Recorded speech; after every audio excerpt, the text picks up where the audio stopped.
একটা জিনিসকে এই জিনিসটা আপনার আমি খেলোয়াড় পার্সপেক্টিভ থেকে আমি জানতে চাইবো যে বর্তমান যে সেনেগাল দলটা আছে আমরা যতটুকু জানি যে সেনেগাল দলের ব্যাপক প্রবলেম চলছে, তারা বিশ্বকাপে গিয়ে তাদের নিজেদের খাবারটা তারা পাচ্ছে না অর্থাভাবের কারণে, নিজেদেরকে খাবার নিজেরাই কিনতে হচ্ছে এবং তাদের কোনো টিম শেফ নেই। সেনেগাল ফুটবল ফেডারেশন তাদেরকে গত আফ্রিকান কাপ অফ নেশনসের যে বোনাসটা সেটা দিতে পারেনি। পাপে থিয়াও যিনি কোচ আছেন তিনি গত 6 মাস বেতন না পেয়ে কাজ চালিয়ে যাচ্ছেন। এরকম একটা টিম যখন নকআউটের মতো বিগ স্টেজে যায়, আপনি যখন টিমে ছিলেন, আমি ভরসা রাখি হিরন স্মার্ট ওয়াটার পিউরিফায়ারে।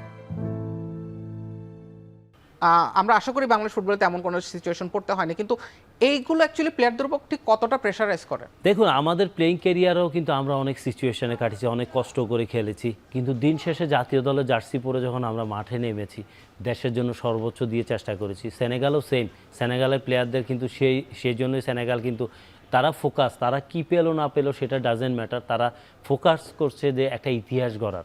দেখুন এই স্টেজে ওয়ার্ল্ড কাপের মতো স্টেজে এসে যখন একটা জাতীয় দল এত কিছু না পাওয়ার পরও চেষ্টা করে খেলার জন্য, সেখানেই দেখা যায় যে খেলোয়াড়দের দেশপ্রেম।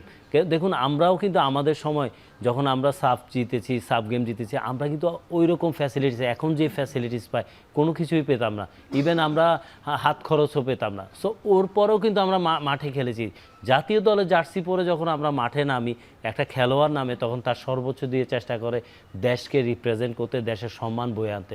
সো আমার মনে হয় যে এটা একটা পাশে রেখে সেনেগালিজরা অবশ্যই তারা ইতিহাস তৈরি করার চেষ্টা করবে, এবং এই সেনেগাল কিন্তু আপনার এত কিছু না পাওয়ার পরেও বিশ্বকাপ খেলছে এবং বিশ্বকাপে এসে এখনও কোনো কিছু বয়কটের ডাক দেয়নি। হ্যাঁ, সমস্যা আছে, কিন্তু দিন শেষে মাঠের পারফরমেন্স যদি দেখেন, আমার মনে হয় যে সেনেগাল সেটা দেখাবে না এবং তারা তাদের বেস্ট পসিবল পারফরমেন্স করার চেষ্টা করবে। আমরা একটু ইংল্যান্ড ম্যাচের ছোট একটা জিনিস জানতে চাইবো। ইংল্যান্ডের যে সম্ভাব্য একাদশটা